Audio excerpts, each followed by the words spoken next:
ಬೆಲ್ಲದ ದರ ಏಕಾಏಕಿ ಏರಿಕೆ ಆಗಿರುವಂಥದ್ದು ಏನು ರೀಸನ್ ಸರ್? ಅದು ನಮಗೂ ಗೊತ್ತಿಲ್ಲ. ಕೃತಕ ಅಭಾವ ಯಾವ ರೀತಿ ಮಾಡಿದಾರೆ ಏನೋ. ಈಗ 2-3 ದಿವಸದಿಂದ ಅದು ಜಾಸ್ತಿ ಆಗಿದೆ. ಈಗ 36-37 ರೂಪಾಯಿ ಇದ್ದಿದ್ದು 38 ರೂಪಾಯಿ ಇದ್ದಿದ್ದು ಇದಕ್ಕಿದ್ದಂಗೆ 60 ರೂಪಾಯಿಗೆ ಬಂದಿದೆ. ನಾನು ಪತ್ರಿಕೆಗಳಲ್ಲಿ ನಾನು ನೋಡಿದೆ 60 ರೂಪಾಯಿ ಬಂದಿದೆ. ಈ ಕೆಲವು ಸಗಟು ವ್ಯಾಪಾರದಾರರು ಅಭಾವವನ್ನು ಸೃಷ್ಟಿಸಿ ಈಗ ಇನ್ನೊಂದು ಹೇಳ್ತಾರೆ, ಮಿಥಾನಾಲ್ ಚಾಲೂ ಮಾಡಿದ್ರಿಂದ ಸಕ್ಕರೆ ಎಥನಾಲ್ ಚಾಲೂ ಮಾಡಿದ್ರಿಂದ ಆ ಸಕ್ಕರೆ ಅದು ಆಗ್ತಕ್ಕಂಥದ್ದು ಅಲ್ಲಿ ಅದು ಇದು ಆಗ್ತಾ ಇದೆ. ಆದ್ದರಿಂದ ಕೃತಕ ಅಭಾವ ಜಾಸ್ತಿ ಆಗಿದೆ ಅಂತ ಹೇಳಿ ಕೇಂದ್ರ ಸರ್ಕಾರದ ಕೈಯಲ್ಲಿ ಇದೆ. ನಮ್ಮ ಕೈಯಾಗ ಏನಿಲ್ಲ. ಅವ್ರು ಎಷ್ಟು ತಗೋಬೇಕು ಏನು ಮಾಡಬೇಕು ಅನ್ನೋದು ಕೂಡ. ಅದಕ್ಕಾಗಿಯೂ ಕೆಲವು ಬಹಳ ಫ್ಯಾಕ್ಟ್ರಿಗಳು ಹುಟ್ಕೊಂಡ್ಬಿಟ್ಟವು. ಅದಕ್ಕೆ ಈ ಹಳೆ ಅಕ್ಕಿ ಮತ್ತು ಗೋವಿನ ಜೋಳ ಅದರಿಂದ ಅದನ್ನು ತಯಾರು ಮಾಡ್ತೀವಿ ಅಂತ ಇದು ಇದೆ. ಆದ್ರೆ ಕಬ್ಬು ಕೂಡ ಈಗ ರೇಟ್ ಕಡಿಮೆ ಆಗಿದ್ದಕ್ಕೆ ಇದ್ದಕ್ಕಿದ್ದಂಗೆ ಕಂಪನಿ ಮಾಲೀಕರು ಎಥನಾಲ್ ಕಡೆ ಗಮನ ಇದನ್ನು ಮಾಡಿಬಿಟ್ಟಾರೆ. ಅದರಿಂದನೂ ಒಂದು ಅಭಾವ ಆಗಿದೆ. ಅದಕ್ಕೆ ನಾವೆಲ್ಲ ಸ್ಟ್ರಿಕ್ಟ್ ಇನ್ಸ್ಟ್ರಕ್ಷನ್ ಕೊಟ್ಟಿದ್ದೀನಿ.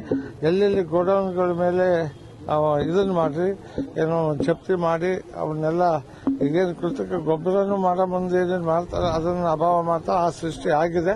ಅದಕ್ಕೆಲ್ಲ ಅಧಿಕಾರಿಗಳಿಗೆ ಹೇಳಿದ್ದೇನೆ, ಅದನ್ನು ಆದಷ್ಟು ಬೇಗನೆ ಅದನ್ನ ಸರಿ ಮಾಡಲಿಕ್ಕೆ ಪ್ರಯತ್ನ ಮಾಡ್ತೀವಿ. ಇಲ್ಲ, ಮಾಡಿಲ್ಲ. ಇದು ಆಗಿರೋದೇ ಒಂದು 3-4 ದಿವಸದಿಂದ. ನಾವು ಸದನದಲ್ಲಿ ಬ್ಯುಸಿ ಆಗಿದ್ದೇವೆ. ಮುಂಜಾನೆಯಿಂದ 2 ಸದನದಲ್ಲಿ ಕ್ವಶನ್ ಆನ್ಸರು, ಗಮನ ಸಲಹೆ, ಸೂಚನೆ ಅವೆಲ್ಲ ಬರ್ತಾ ಇರೋದ್ರಿಂದ ನಾನು ಕೂಡ ಬ್ಯುಸಿ ಆಗಿದ್ದೇನೆ. ಇವತ್ತು ಸೋಮವಾರಕ್ಕೆ ನಾನು ಒಂದು ಸಭೆ ಕರೆದು ಏನ್ ಮಾಡ್ಬೇಕು ಮಾಡ್ತೀನಿ.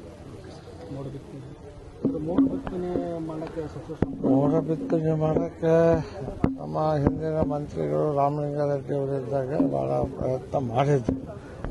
ಈಗೂ ಕೂಡ ಮೋಡ ಇರಬೇಕು. ಮೋಡ ಇದ್ದಾಗ ಮಾತ್ರ ಮಾಡ್ಲಿಕ್ಕೆ ಬರ್ತೈತೆ. ಅದಕ್ಕೆ ಕೆಲವು ಕಂಡೀಷನ್ಗಳಿದಾವೆ, ಹೇಗಿರಬೇಕು ಇದನ್ನ ಅದನ್ನೆಲ್ಲ ನೋಡಿ ಮಾಡ್ಲಿಕ್ಕೆ ಪ್ರಯತ್ನ ಮಾಡ್ತಾರೆ. ಸರ್, ಹಿಂದೂಗಳ ಮೇಲೆ ಪದೇ ಪದೇ ಹಲ್ಲೆ ಆಗ್ತಾ ಇರೋದು, ಹಿಂದೂ ದೇವಸ್ಥಾನಗಳಲ್ಲಿ ಅಪವಿತ್ರಗೊಳಿಸೋದು, ಜಿಲ್ಲೆಯಲ್ಲಿ ಕಾಮನದಿಗರ ರಟ್ಟೆಹಳ್ಳಿದಾಗಿರ್ಬೋದು, ಈ ಕಡೆ ನೆರೆಗಲ್ದಾಗಿರ್ಬೋದು. ಈಗ ನಿನ್ನೆ ಸಿಗ್ಗಾಂವಲ್ಲಿ ಆಂಜನೇಯ ದೇವಸ್ಥಾನದಲ್ಲಿ ಮೂತ್ರ ವಿಸರ್ಜನೆ ಮಾಡಿದ್ದಾರೆ ಮುಸ್ಲಿಂ ಯುವಕ. ಇದ್ರ ಬಗ್ಗೆ ಕಾನೂನು ಸುವ್ಯವಸ್ಥೆ ಹದಗೆಡ್ತಾ ಜಿಲ್ಲೆಯಲ್ಲಿ ಅನ್ನುವಂಥ ಪ್ರಶ್ನೆ ಮೂಡಿದೆ. ಅದೆಷ್ಟಕ್ಕೆ ಕಾನೂನು ಸುವ್ಯವಸ್ಥೆ ಹದಗೆಡ್ತದೆ ಅಂತ ಗೊತ್ತಿಲ್ಲ. ಯಾವನೋ ಕುಡಿದು ಏನೋ ಮಾಡಿಕೊಂಡು ಮಾಡಿದ್ರೆ ಅದು ತಪ್ಪು. ನಾವು ಅದ್ರ ಬಗ್ಗೆ ನಾನು ಇದನ್ನು ಮಾಡ್ಲಿಕ್ಕೆ ಹೋಗೋದಿಲ್ಲ.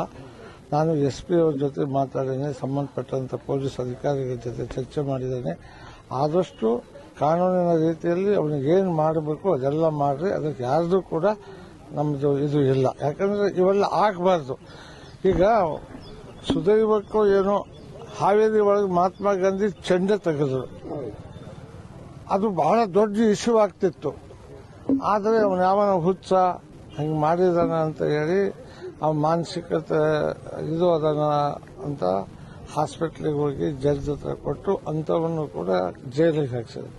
ಇವನು ಯಾವಾಗ ಮಾಡಿದಾನ ಅವನ ಮೇಲೆ ಏನು ಕ್ರಮ ಕಾನೂನಿನಲ್ಲಿ ತಗೊಳಕ್ಕೆ ಏನು ಕಠಿಣ ಕ್ರಮ ಅದಾವು ಅವನ್ನೆಲ್ಲವನ್ನು ಮಾಡಲಿ ಅಂತ ನಾನು ಈಗಾಗಲೇ ಪೊಲೀಸರಿಗೆ ನಾವು ಆದೇಶ ಕೊಟ್ಟಿದ್ದೇನೆ. ಹಾಗಾಗಿ ನಾವು ಅದಕ್ಕೆ ಯಾರೂ ಇದು ಇಲ್ಲ. ಮತ್ತು ಅಲ್ಲಿ ಸಂಬಂಧಿಸಿದಂಥ ಶಾಸಕರು ಕೂಡ ಅವರು ಹೇಳಿದ್ದಾರೆ, ಏನು ಮಾಡಕ್ ಬರ್ತದೆ ಅದು ಮಾಡ್ರಿ, ನಾವು ಯಾರೂ ಇದು ಇಲ್ಲ. ಒಬ್ಬನ ಯಾವನಾರ ಮಾಡಿದಕ್ಕೆ ಏನಾದ್ರು ತಪ್ಪು ಮಾಡಿದ್ರೆ ಇಡೀ ಸಮುದಾಯ ಕೆಟ್ಟ ಬರ್ತದೆ. ಅದರಿಂದ ಕಾನೂನು ಪ್ರಕಾರ ಕ್ರಮ ಹೇಳಿದ್ರು. ಕಾಂಗ್ರೆಸ್ ಶಾಸಕರು ಕುಮ್ಮಕ್ಕಿನಿಂದಾನೇ ನಡೀತಾ ಇದೆ ನೋಡ್ರಿ. ಇದು ಯಾರ ಕುಮ್ಮಕ್ ಮಾಡಕ್ ಸಾಧ್ಯನ? ಯಾರ ಹೇಳ್ಬೋದ? ಇವೆಲ್ಲ ಅನ್ನ ಉಣ್ಣೋದು ಯಾರು ಯೋಚನೆ ಮಾಡಬಾರ್ದು. ಇದನ್ನ ಇವೆಲ್ಲವೂ ಸುಮ್ಮನೆ ಊಹಾಪೋಹಗಳು. ಏನೋ ಸುಮ್ಮನೆ ಕಾಂಗ್ರೆಸ್ ಬಿಜೆಪಿ ಅಂತ ಮಾಡಿ ಇವನ್ನೆಲ್ಲ ಮಾಡಿಸ್ಲಿಕ್ಕೆ ಇದನ್ನು ಮಾಡ್ತಾರೆ. ನಾನಂತೂ ಖಂಡಿತವಾಗಿ ಯಾವನ್ ತಪ್ಪು ಮಾಡಿದ ಶಿಕ್ಷೆ ಆಗಬೇಕು ಅಂತಂದ್ರೆ ನಾನು ಒಬ್ಬ. ಈದ್ ಮಿಲಾದ್ ದಿವಸ ಸಿಗ್ಗಾಂವ್ ಬಂದ್ ಮಾಡ್ತೀವಿ ಅಂತ ಹೇಳಿ ಕರೆ ಕೊಟ್ಟಿದ್ದಾರೆ. ಅದೇನಪ್ಪ ನನಗೆ ಗೊತ್ತಿಲ್ಲ. ಈಗ ಈ ದೇಶದ ಸಂವಿಧಾನ ಎಲ್ಲರೂ ಮಹಾತ್ಮ ಗಾಂಧಿ ಹೇಳಿ ಹೋಗ್ಯಾರ. ಏನಾದ್ರು ಅನ್ಯಾಯ ಆದಾಗ ಸತ್ಯಾಗ್ರಹ ಮಾಡ್ರಿ, ಸ್ಟ್ರೈಕ್ ಮಾಡ್ರಿ ಅಂತ ಹೇಳಿದ್ದಾರೆ. ಅದಕ್ಕೆ ನಾನೇನು ಹೇಳಕ್ಕಾಗತ್ತೆ? ಅದು ಒಬ್ಬ ಸಾಮಾನ್ಯ ವ್ಯಕ್ತಿಯಿಂದ ಇದ್ರ ಹಿಂದೆ ಯಾರೋ ಇದು ಕುಮ್ಮಕ್ಕೈತಿ, ಅದನ್ನು ಮಾಡೋದ್ರಿಂದ ಇದು ಐತಿ ಅಂತ ಇದ್ರೆ ನಾವೆಲ್ಲ ಯೋಚನೆ ಮಾಡಬೇಕು. ಯಾವನು ಒಬ್ಬನು ತಪ್ಪು ಮಾಡಿದ್ರೆ ಊರು ಬಂದ್ ಮಾಡೋದು, ಊರಾಗ ಅಹಿತಕರ ಘಟನೆಗಳು ನಡಿಬಾರ್ದು. ಇವನ್ ಯಾರು ಮಾಡಿದಾರೆ ಅದಕ್ಕೆ ನಾವು ಸಪೋರ್ಟ್ ಮಾಡಿದ್ರೆ ನಮಗೆ ಹೇಳಿ.